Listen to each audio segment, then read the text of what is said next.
Mel here. I wanted to jump in here, kind of give you something that was on my mind. I was listening to a dear friend of mine this morning, and he was doing a live, and it kind of triggered something. So as you start to jump in, do me a favor, say hello, let me know you're here. We're going to talk about getting a bit uncomfortable, doing things that maybe you're not ready to do, maybe things that you've been procrastinating on and that type of thing. What do we need to do to get a little uncomfortable? And why do we need to do that? So I'm seeing people jump on. Say hello. Let me know you are here. Happy Friday. We are. I'm in my home office. You can tell my branding all around me. The Affluent Entrepreneur Show. And so what I wanted to chat about. This was on my heart, on my mind. This whole idea of living a comfortable life and getting out of that comfort zone, what that looks like. And I know that we talk about this idea of comfort zones all the time, but here's what I believe, what I know, what I've seen, and that is this. Pretty much, if your goals, if your vision is big enough. Now, if your vision isn't that big, then we have to have another conversation. It should be a grand vision, okay? It should be an amazing vision. And if it is a grand vision, which is what I wish for each of you, is to have this huge vision for life, that you get a chance to look at things. But what's going to happen is this: when we create a huge vision for life, when we have new ideas, when we have a new idea to create a business, when we have a desire to create wealth, when we have all those things, there are things that are going to be required of you that you are not yet doing. There might be things that are going to be required of you that you might feel you're not prepared to do yet. But without doing those things, we can't get to the vision. For instance, I hear this all the time, and I have fallen victim to it myself. And that is this: people sitting back and saying, I don't want to do this. I don't want to go live. It freaks me. People can be trolls when they're live. Now, most people are nice, but there's those one or two that might jump in and say something about the beard or the hair or some crazy stuff. But if you're trying to build an online presence, if you're trying to build something and get known for what you know, if you're trying to be an influencer, getting in front of a camera may be required. And if you're not willing to do that, then how do we ever accomplish that vision? If that happens to be your vision, maybe it's not your vision, and I totally get that. But it doesn't matter whether it's that. If you have a vision to turn around and run a marathon one day, but you're not willing to get out there and start running today, you're never going to get a chance to run that marathon. So this is why I say that let's create a vision that is so large that it requires more of you than what you have today. And because what in that process we get to grow. There's a hey there, Clorinda. It's so good to have you here. There's a quote that I love by Christopher Columbus, and he said, you can never cross the ocean unless you're willing to lose sight of the shore. You can never cross the ocean unless you're willing to lose sight of the shore. And all I'm saying to you, and I don't care, it could be relationships, it could be business, it could be financial, it could be health, it could be wealth. It doesn't matter what it is. If you want more than what you have today, the question you've got to ask yourself is, what more is demanded of me? What more do I need to give?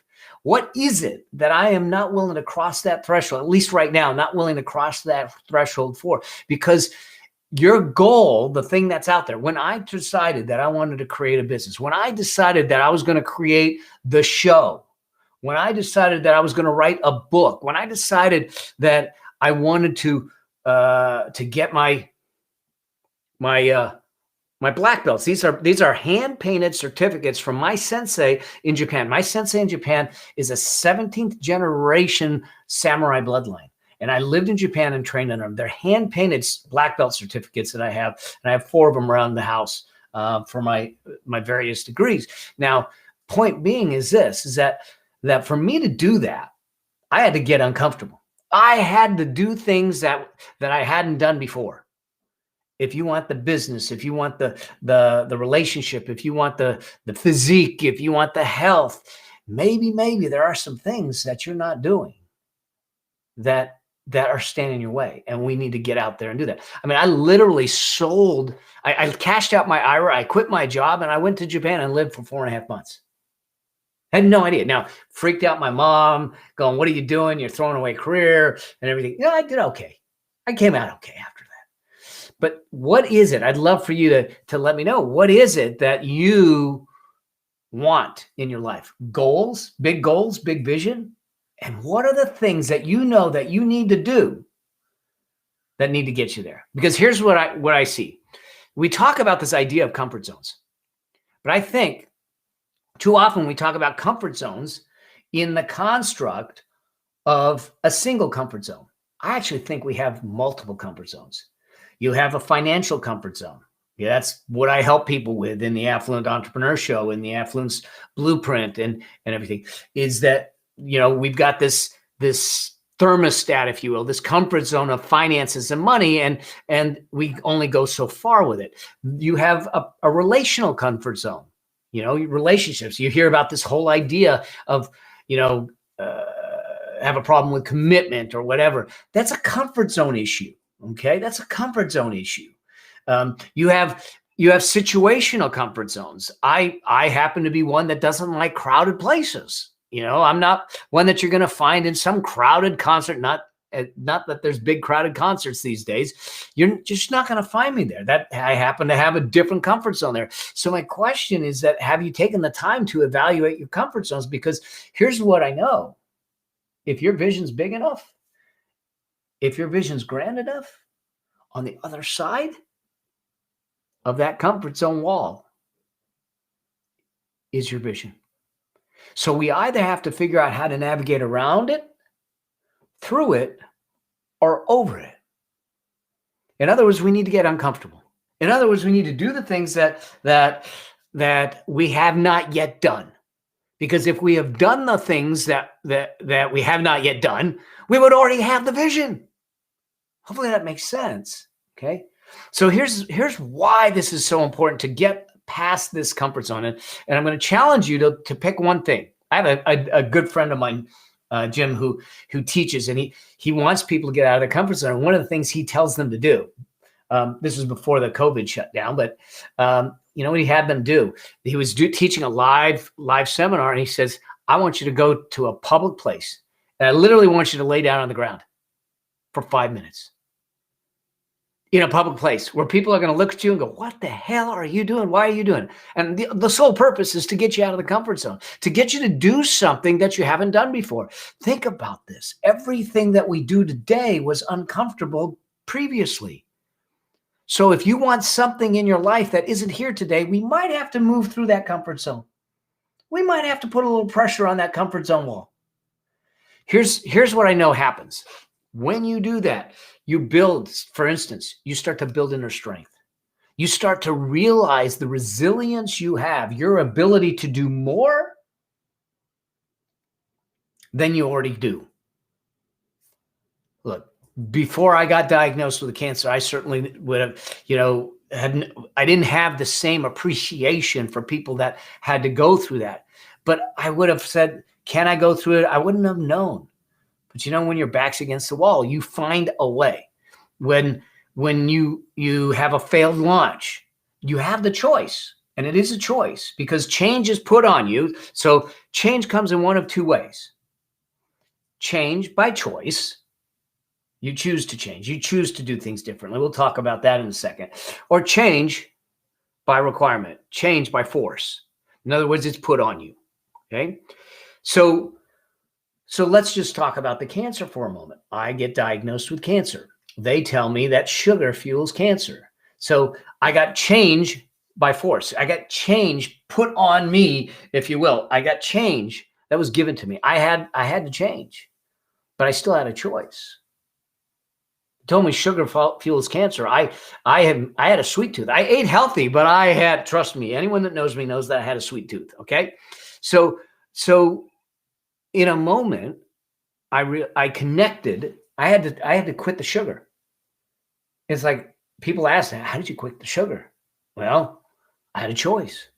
And that choice, in my mind, that choice was on the other side of that comfort zone, but that choice was this: sugar fuels cancer. Cancer kills. So in my mind, sugar kills. So my choice was die and eat sugar, die sweetly, or don't die. So here's what I did. Got uncomfortable, and this is what I'm going to ask you to do. I went on a 3-day water fast. Literally 3 days, all I had was water. Now, I'm not telling you to do that. I'm just asking you to go outside your comfort zone, do things that matter. Now, that 3-day water fast was to break the connection with sugar.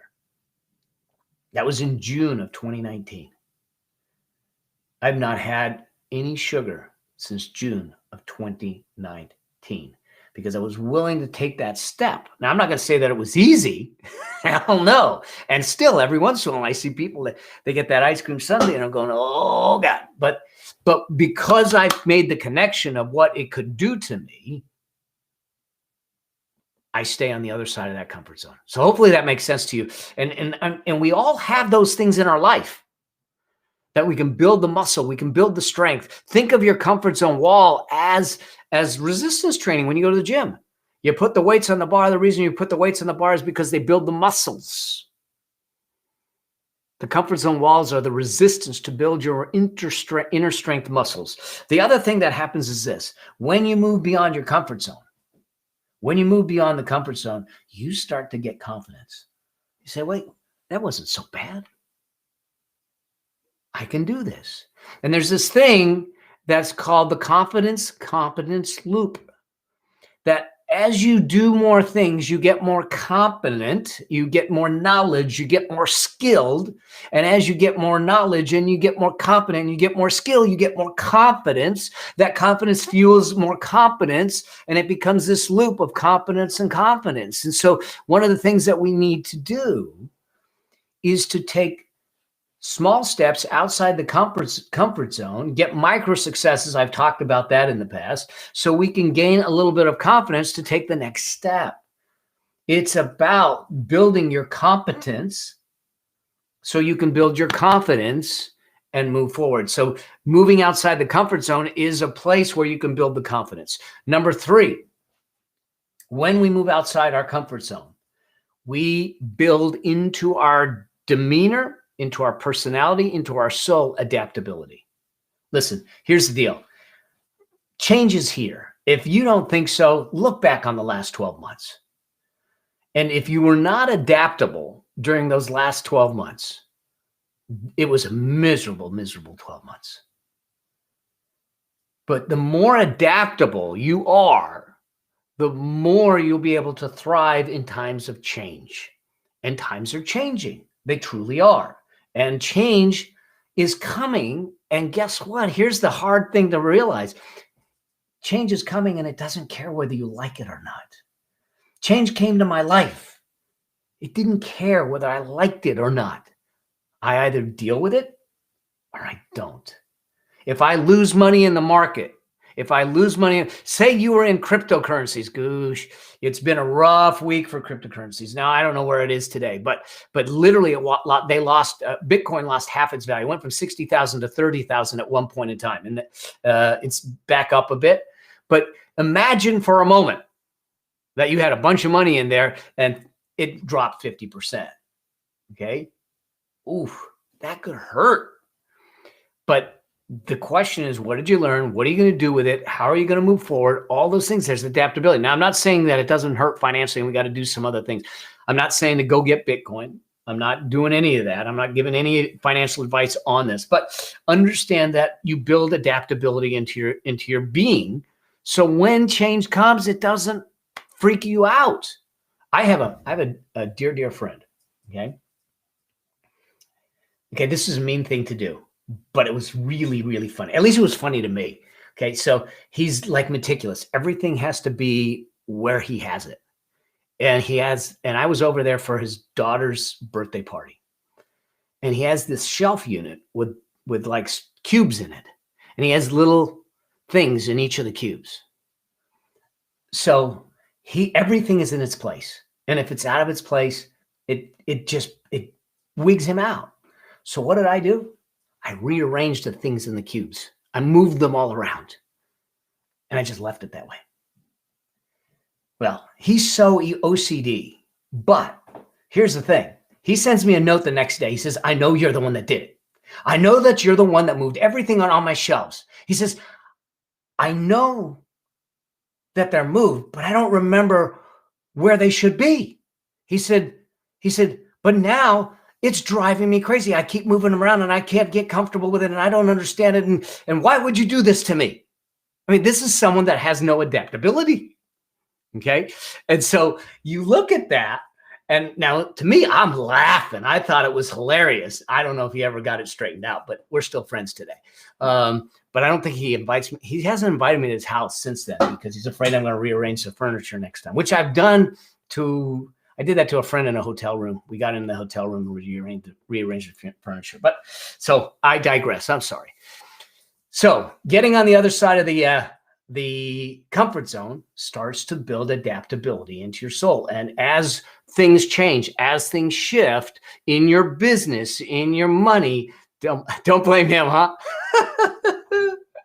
I better take responsibility for it, Rachel. But it was hilarious. Oh my God. Sorry. The other thing that happens when we get outside the comfort zone is that it starts to spur new seeds of thinking. Because on the other side of the comfort zone are new seeds of possibility. We see things differently when we sit back and say, oh, that wasn't that bad. I did okay. I went live 3 times this week and it was all right. Okay. I did all right. And you know what? Look, I stumble over my words at times. I've got a video editor. And when we talked about the show that I'm doing, the Affluent Entrepreneur Show, he said, oh, I can do the edits. I said, here's the deal. Here's the deal. We're not doing some high production show. I want it to look nice, but I don't want you to cut out an or an ah unless there's like 32 in a sentence. Okay. I want this to be real because it's conversational. I'm going to get on there. I'm going to be real. This is who I am. If you meet me on the street, this is who I am. This is how I am. This is how I talk. This is who I am. And I want the show to be the same way. So I specifically said, I don't want the editing to be so over edited that it feels like some production. They go, who's this guy? Even my book, The Entrepreneur Solution, I actually spoke the book and we converted that into the book because we wanted to be more in my natural voice. And so I look at it and say, when you get outside the comfort zone, it'll start to spur new ideas. You'll start to see things differently. If I'm looking at this bottle, which I have to drink 2 or 3 of these a day, if I'm looking at this bottle, it looks different from this side than it does from this side. And so what happens is that if I'm staying inside the bottle, I can't see what's on that side of the bottle. Getting out of the comfort zone, outside the bottle, I get to see everything around. So we want to get outside the comfort zone. And the last thing of why we want to do this is that if we never get out of our comfort zone, we live in this little box, we never know what's possible. We never know what's possible. Here's another quote for you. T.S. Eliot. This is another quote that it's actually in my book. And he said, he effectively said that only those who are willing to risk going too far, only those who are willing to risk going too far will know how far they can go. Only those who are willing to risk going too far will know how far they can go. It's a great analogy, Rachel. See? I didn't plan on it, but the bottle was there. So here's the thing. Only those that are willing to risk going too far will know how far they can go. T.S. Eliot. And so one of the things to think about is this. Have you and where have you risked going too far? Where have you extended yourself? Where have you put yourself out there and done that? So this is the game. So understanding that we need to get uncomfortable. And so I got a question on Facebook that says, what's the best way to push yourself outside your comfort zone? This is a great question, Gina. And that's where we're going next. All right. So one of the things that I hear a lot, because I'm dealing in the financial realm and in the money realm, is that I'll hear from someone that'll say, I'm not a numbers person. I've never been good with money. Okay. Listen, when I first tried to walk, I wasn't really good at walking either. I can walk now, although I still trip every once in a while. We didn't know how to tie our shoes at one point. Okay. Everything that we do today, we didn't know how to do previously. And so this whole thing of I've never been good with money becomes a challenge, but really all it is self-imposed limitations. It's not because you don't have the capability. It never is. It's not because you don't have the capacity. It never is. It might be because you don't have the desire.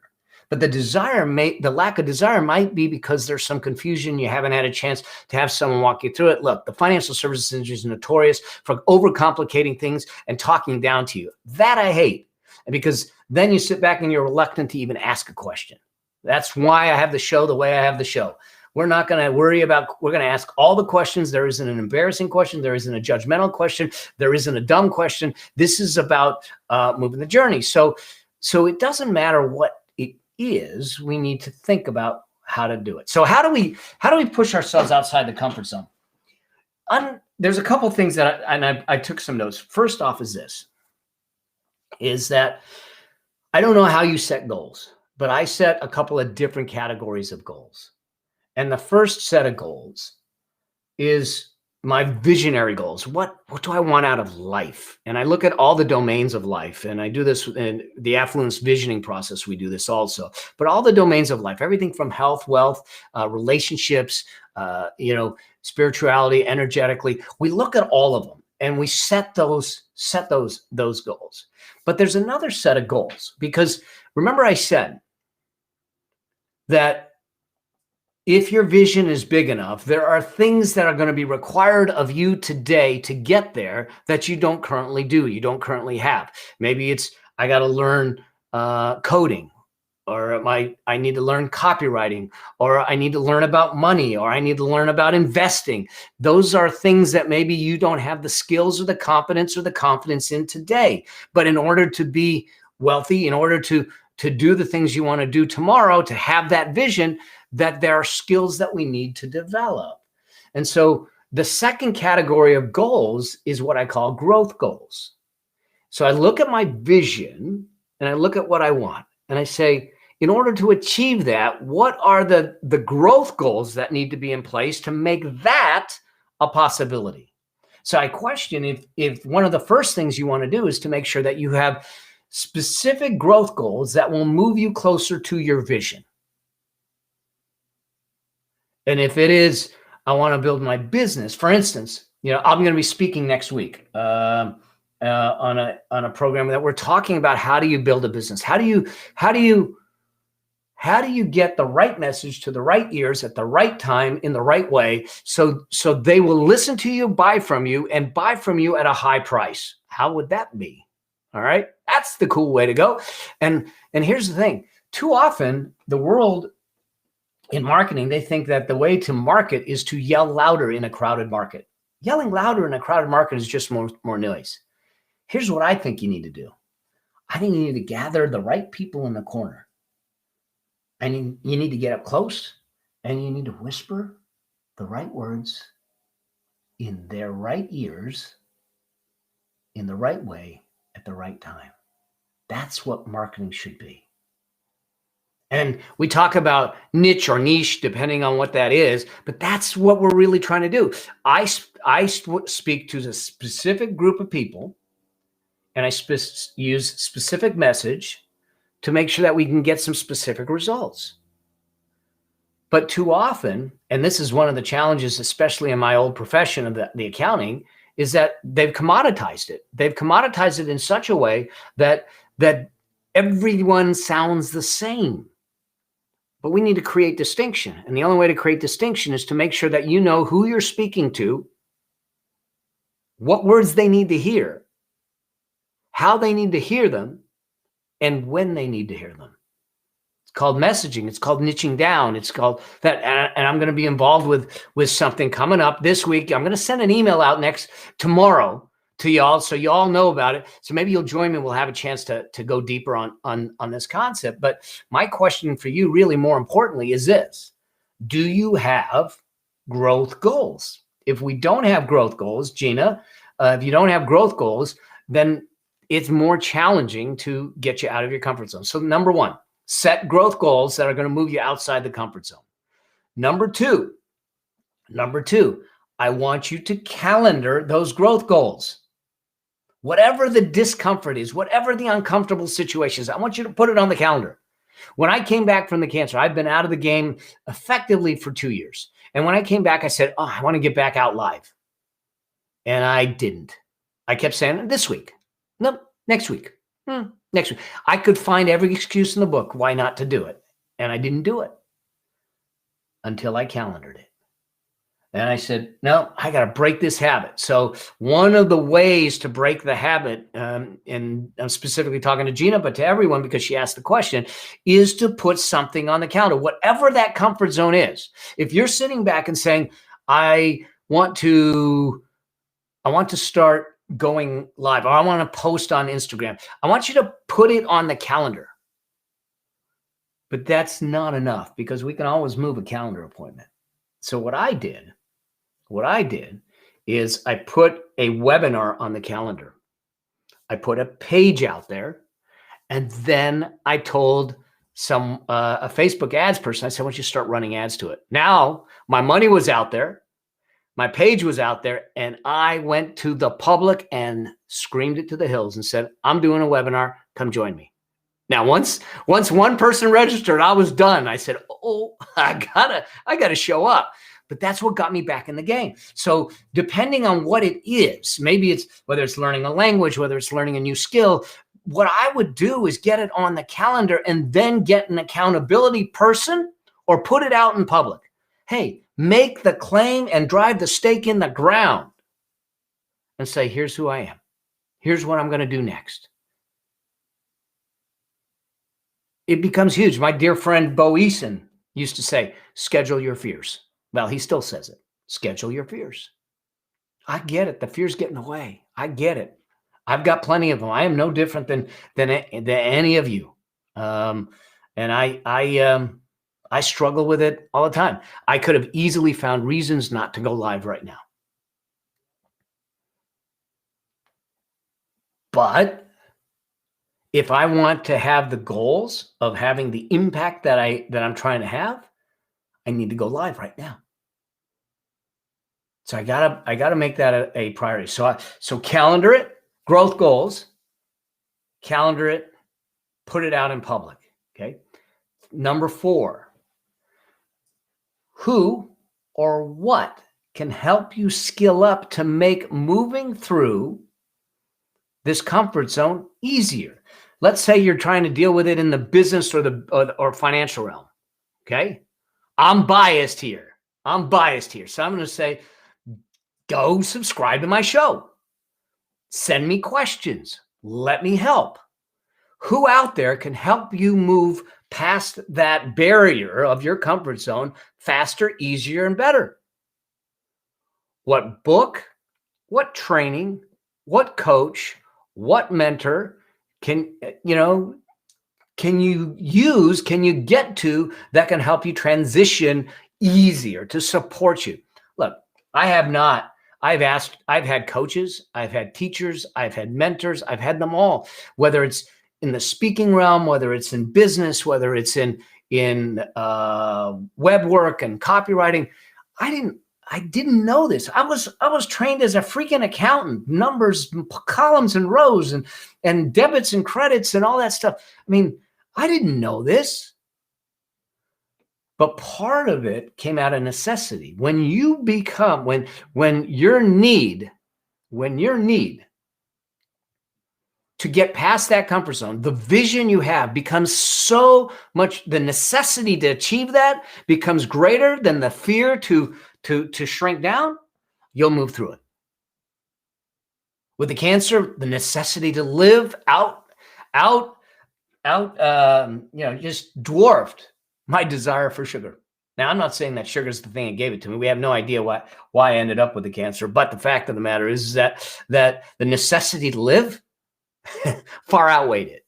Okay. And so I think we need to look at that. So that's how I would look at it, at least as the starting point, depending on what the specifics are, Gina, is to really figure out what your vision is, make it bigger and beyond your comfort zone. Figure out what you need to achieve that vision and make those growth goals.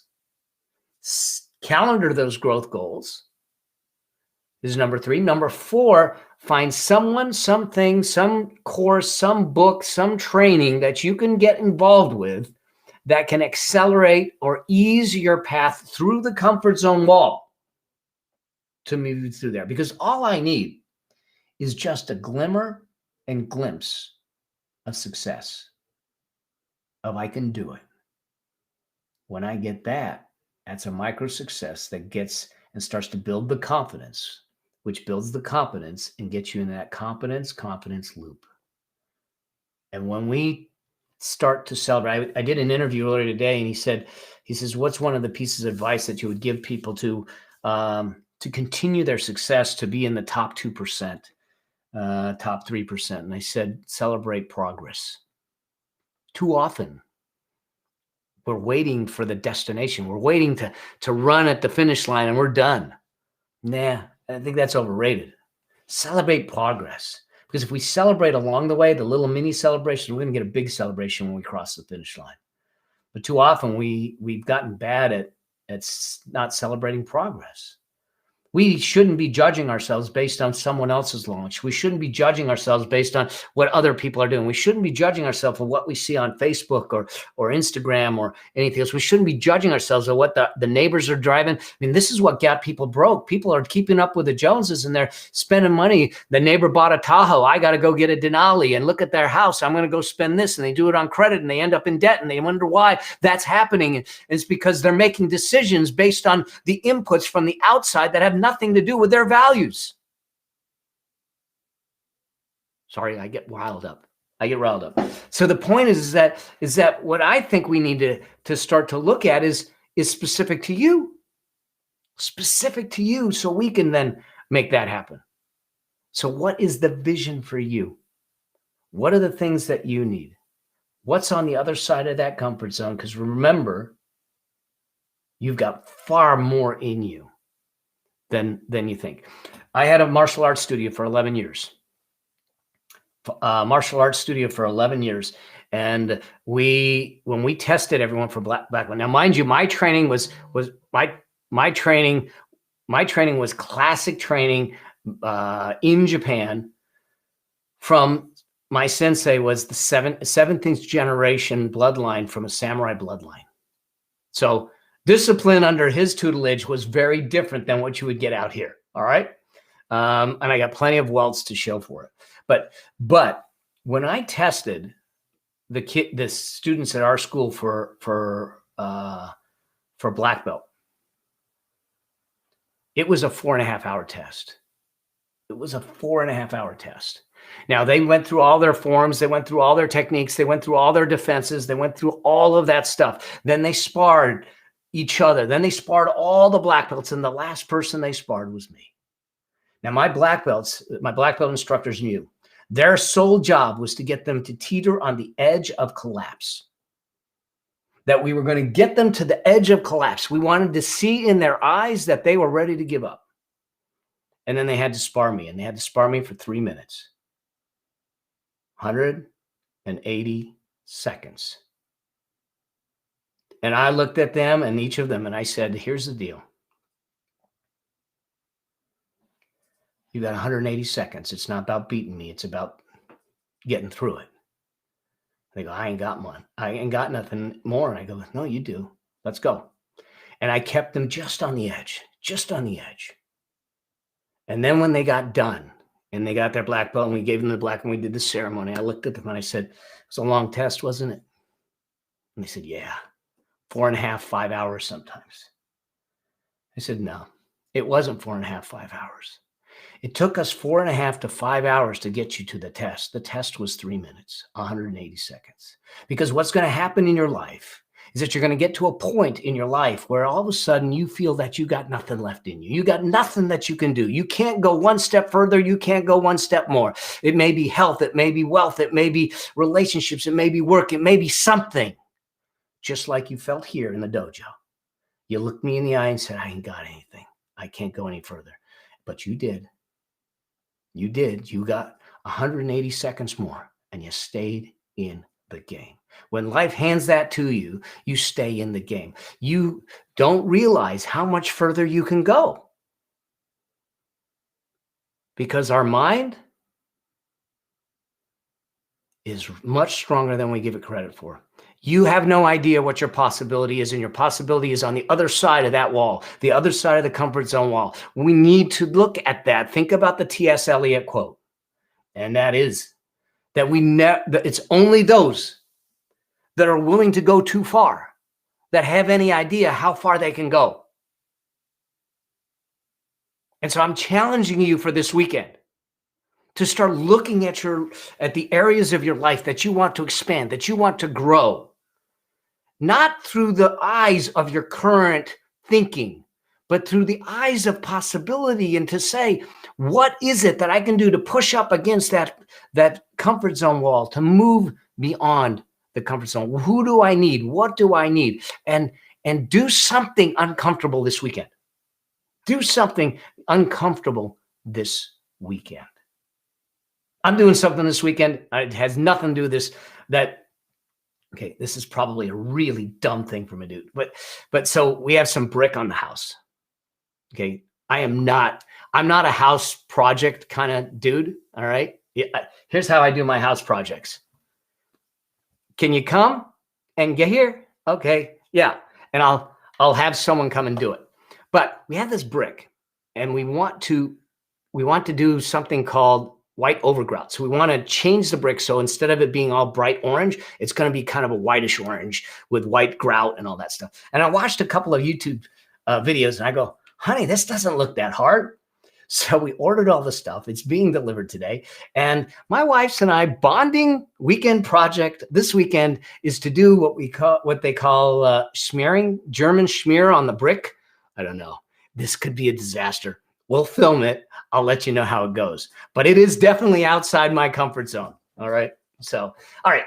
One more question, and then I'll let you guys go for the weekend and everything. But watch for an email from me tomorrow, because I've got something I'm going to be speaking also next week, and it's about building your business. We're going to talk about building your business so we can build your wealth and everything. But any tips for picking the right mentor? There's so many out there to pick from. So this is a great question. I actually did a whole session on this, and I know you'd be surprised that I have a framework on it. Maybe I'll redo the session on the new show for you. But bottom line is this: there's a couple things that I think we need to understand. I actually differentiate between coaches and mentors.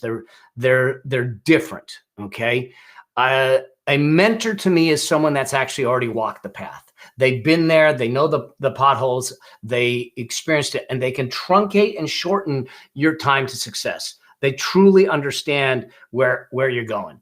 Okay.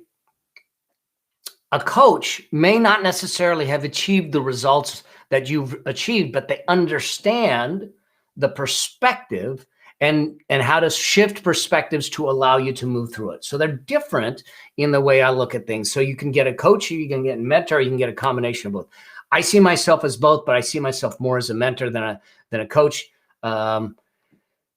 in the way I approach things. But there's a couple of characteristics I want to look for. First off, if I'm looking for a mentor, have they done the things that I want to do? Do they have the experience, the expertise, the knowledge, and the understanding to help me move through the challenges and through that comfort zone? Number two, my buddy Evan Carmichael just jumped on. Number two is do they have a similar set of values? I don't want to work with a mentor that has a vastly different set of values. We're not going to have the same set of values, but a mentor or a coach, I want them to have a similar set of values. There needs to be some values alignment in there so we can have conversations that are truly meaningful and they understand it. Number 3, will they take the time to understand the vision that I am going after to help me through it? Now, understand your results are your results. They're not your mentors. They're not your coach's results. They're yours, and they become your responsibility. But they need to be willing to understand that this makes sense. Okay. Thank you, Evan, my friend. So here's the thing. So values. Then this is the next thing that I look for in a mentor. Are they accessible? Okay. That one part of it might mean, are they accessible physically? Can you talk to them when you need to talk to them? Can you Voxer them? Can you call them? Can you text them? Can you email them? How that goes. But also, are they there? Are they present? Are they present? Do they have truly an interest in your outcome? Are they, I guess you could say, are they emotionally accessible to you? Because if they're not, then it doesn't matter. So, that's the starting point that I would look for is look at that. And then the other side of that is then to get references, talk to people that have worked with them before, and be really clear about and deliberate about what your outcomes are before you select. Why would you choose this mentor? Why would you choose to work with this person? And that there has to be an agreement on expectations, just like any other relationship. What is your expectations? What are their expectations? What are your inputs? What's your responsibility to bring to that relationship? And what is their responsibility to bring to that relationship? There's got to be an agreement up front. And if there isn't an agreement up front, the relationship will fall apart. There'll be resentment. There'll be problems. You'll blame the system. You'll blame the process. You'll blame the mentor. But a lot of the times it's just we weren't on the same page. Okay. Hopefully that helps, Gina. But great questions. I just wanted to jump in here. Bottom line is this. I want you to push yourself out of that comfort zone. Do something uncomfortable this weekend. This weekend, start the journey. Whatever that vision is. So make sure your vision's grand. Build growth goals to fit that vision. Calendar the growth goals as to when it's going to be done. Get someone as an accountability partner. Make an announcement to the world what your commitment is. Not your interest, but your commitment. Okay? And then let's get after it. And if you need support, if you need help with any of it, do me a favor. DM me. Send me a note. Let's keep going, because you're not alone. We all have that. I have the same things. I have the same challenges. I have the same fears. I have to go through this too. So why not do it together? Let's just do this thing together. Do something uncomfortable. I'll let you know how this whole brick thing goes. So you'll see how that goes. It could be an absolute freaking disaster. So we'll see. In the meantime, you guys keep rocking and watch for my email. If you're not on my list, get on my list. I'm going to be sending an email out tomorrow about this training that I'm going to be involved with at the end of next week. So we can help you start to scale a business, scale your profits, scale your wealth, rock and roll. All right. You guys have an incredible weekend, and we'll talk soon. All right. Cheers.